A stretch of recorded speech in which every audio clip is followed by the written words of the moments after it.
vamos a hablar de fuerzas intermoleculares, las fuerzas entre las moléculas. Y esto lo vamos a hacer para luego poder explicar las propiedades que tienen los líquidos, puntos de ebullición, presión de vapor, conceptos que vemos luego, pero vamos a poner ahora el foco en entender estas fuerzas intermoleculares. Para ello, primero vamos a bajar a este mundo submicroscópico, el mundo de las moléculas, de los átomos, ese mundo que no podemos ver, pero que necesitamos comprender. Primero pensemos las diferencias que vemos entre los gases, los líquidos y los sólidos. Ahí están escritas, ustedes ya las saben, son propiedades macroscópicas. No las voy a repetir, ustedes ya las conocen. Pero desde el punto de vista molecular, veamos esta explicación que está muy relacionada con la teoría cinético-molecular. Lo vamos a usar estos conceptos varias veces para este tema. Vean lo que pasa en el mundo de las moléculas. En un gas, que está representado aquí a la izquierda, las moléculas que lo constituyen, piensen en cualquier gas, en el nitrógeno, en el oxígeno, en el aire, que es una mezcla de gases. Bueno, en él las moléculas se encuentran en total libertad, ocupan todo el espacio del recipiente que las contiene, tienen, muy importante a esto, un alto desorden, están desordenadas y cada una de ellas se mueve con velocidad, tiene una energía cinética relativamente elevada. Esta es la descripción de las moléculas de un gas: desorden, alta energía cinética, indicando que tienen velocidad, que se mueven y que tienen total libertad en ese movimiento. Y todo eso hace que las moléculas entre sí estén muy separadas una de las otras. Hay mucho espacio vacío sin molécula. Cuando pasamos a un líquido, pensemos el mismo sistema desde el punto de vista de las moléculas. Bueno, para ese líquido, fíjense aquí en el esquema, el líquido no ocupa todo el recipiente que les contiene. Es más, aquí se ve que están más ordenadas. También es cierto que su movimiento, su velocidad es menor, así que tienen menor energía cinética. Entonces, en general ese sistema está ordenado. Y cuando pasamos a un sólido, como muy bien se representa aquí en esta figura a la derecha, las moléculas tienen muy poco movimiento, la energía cinética es baja, el sistema está muy ordenado. Fíjense aquí cómo hay un orden, las partículas están muy juntas. Así que aquí hay propiedades que varían mucho cuando comparamos gases con líquidos, con sólidos. Entonces podemos decir que el orden aumenta cuando pasamos de gas, pasando por líquido y llegamos a sólido. El orden aumenta.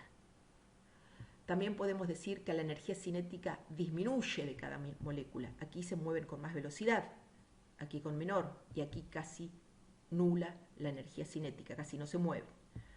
También podemos decir que el espacio entre las moléculas disminuye. Aquí hay gran distancia entre una molécula y otra en el gas. En el líquido es menor. Y en el sólido es muy pequeño el espacio entre las moléculas que la forman.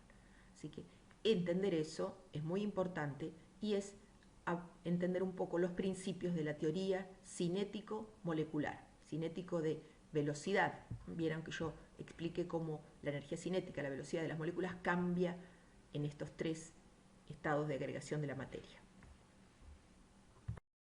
Los mismos conceptos volcados en esta figura. Miren, el gas, un gas, el cloro, por ejemplo, el cloro 2 es un gas. Miren aquí, lo contiene, es un gas de color amarillento. Las partículas están separadas, se mueven en completa libertad. Aquí hay una representación de las moléculas, muy separadas, desordenadas. Veamos otro halógeno, el bromo, es un líquido de color marrón oscuro, aquí está en una ampolla, no está ocupando todo el volumen del recipiente. Las partículas se encuentran más cercas entre sí, están orientadas, no están aleatoriamente, y tienen menos libertad en sus movimientos. Y cuando pasamos a otro halógeno, el yodo, yodo 2, fíjense aquí cómo se ordenan totalmente. Miren el orden que hay, hasta hay una simetría en esta representación de las moléculas de yodo. Un poco aquí aplicando los conceptos que vimos anteriormente. Nosotros estos conceptos del mundo submicroscópico, del mundo molecular, nos van a ayudar, como dije, a entender este tema de fuerzas intermoleculares. Bueno, las fuerzas intermoleculares, ¿qué queremos decir con esto? Es la fuerza que mantiene unidas a las moléculas entre sí. ¿Por qué las moléculas se atraen unas a otras? Estas fuerzas imperan en los líquidos, en los sólidos. Si vemos la imagen anterior, la molécula de cloro está muy alejada de la vecina, no interacciona, así que aquí no hay fuerza entre las moléculas, cada una se mueve independientemente de la otra. Esta no se entera de su vecina, no hay interacción, así que acá no hay fuerza entre las moléculas. Pasando a los líquidos, sí empieza a haber fuerzas, porque las moléculas están más vecinas y comienza a haber atracciones, también hay repulsiones, pero hay atracciones, fuerzas que mantienen atraída una molécula con la otra. En el sólido, esas fuerzas intermoleculares son más intensas, la atracción es máxima y eso hace que se ordenen y como están más atraídas unas a otras, más cercanas, no tienen tanta libertad de movimiento y la energía cinética es baja. Pero aprendamos, entendamos cuál es el concepto de fuerza intermolecular entre las moléculas. Este esquema está muy bueno porque acá en punteado se trata de representar la fuerza que atrae una molécula a otra. Y diferenciémosla bien, muy bien, a la fuerza que mantiene a los átomos unidos dentro de la molécula. Esas son fuerzas intramoleculares, que son muy fuertes. Enlace covalente, que lo vimos por Lewis. Eso es una fuerza intramolecular, mantiene unidos los átomos dentro de la molécula. Eso nosotros lo conocemos, lo vimos, pero ahora vamos a hablar de esta atracción, de las fuerzas entre las moléculas. Bueno, la primera fuerza que vamos a entender que puede atraer a una molécula con su vecina es la atracción o la fuerza intermolecular o la interacción dipolo-dipolo. Ejemplo, el acetonitrilo. Fíjense, aquí tengo la fórmula del acetonitrilo. Ustedes podrían hacer la estructura de Lewis, ya que básense en el metano, como siempre les digo, en el tetraedro del metano, y reemplacen un hidrógeno por el cianuro, aquí por el carbono y el nitrógeno. Esto es todo un grupo un funcional, así que reemplacen un hidrógeno y se van a dar cuenta cómo hacer la estructura de Lewis y luego la teoría de repulsión de pares para el acetonitrilo. Bueno, aquí está representada la molécula, carbono en negro, los hidrógenos en blanco, en azul el nitrógeno, el acetonitrilo. Esa molécula como un todo es un dipolo. Fíjense, aquí están los diferentes colores, es un dipolo. Por dipolo, ¿qué quiere decir? Que tenemos una parte de la molécula positiva y otra negativa, una fracción de carga, delta más, delta menos, decimos nosotros. No tenemos una carga completa positiva y una completa negativa, como lo dijimos en clases anteriores, porque si eso fuese así, tendríamos un catión y un anión. Y esto es un compuesto molecular. No tenemos cationes y aniones, tenemos moléculas. Al ser esas moléculas polares, fíjense aquí que está muy bien dibujado el delta más la letra griega y el delta menos.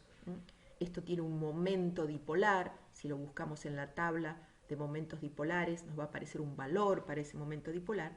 Entonces, fijémonos, la parte negativa y la parte positiva. Hay una interacción, entonces, entre estos dipolos. Por supuesto que la parte negativa de un dipolo va a atraer a la parte positiva del otro y viceversa.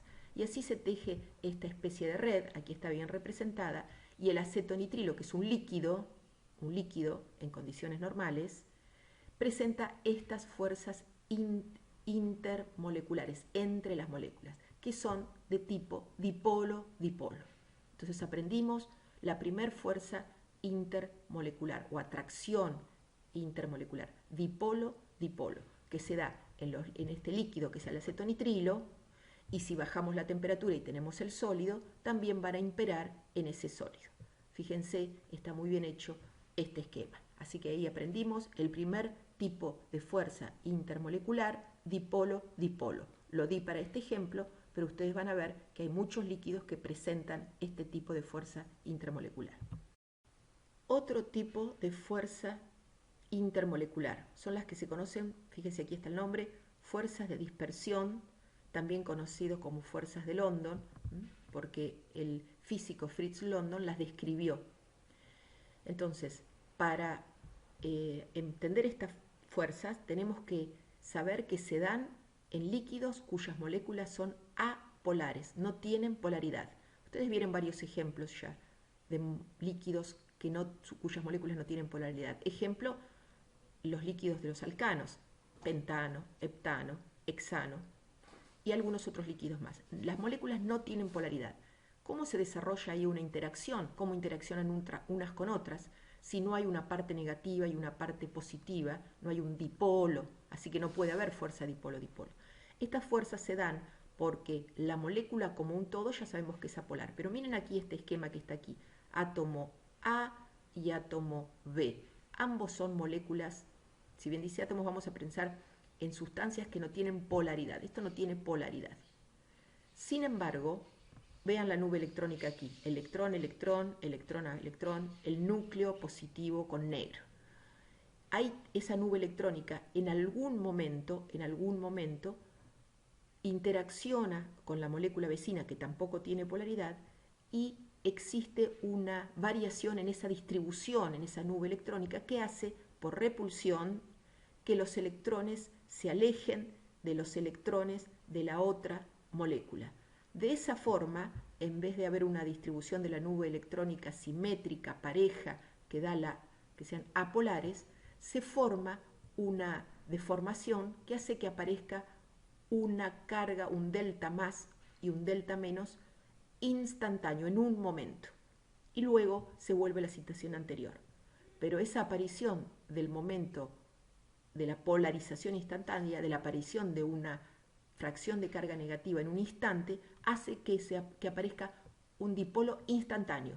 No es como en el caso anterior del acetonitrilo, que el dipolo era permanente, siempre está. Este es en un instante, pero en ese instante se forma, fíjense aquí, delta más, delta menos, delta más, delta menos, y existe una interacción que es en ese momento, instantánea. Luego se destruye porque todo vuelve a la situación anterior, pero vuelve a aparecer y así a lo largo del tiempo se crean estas interacciones instantáneas que explican estas fuerzas de dispersión que atraen a moléculas que no tienen polaridad permanente. Entonces aquí vemos que se forma un dipolo instantáneo saliendo de átomos que no tenían, o de moléculas que no tenían polaridad.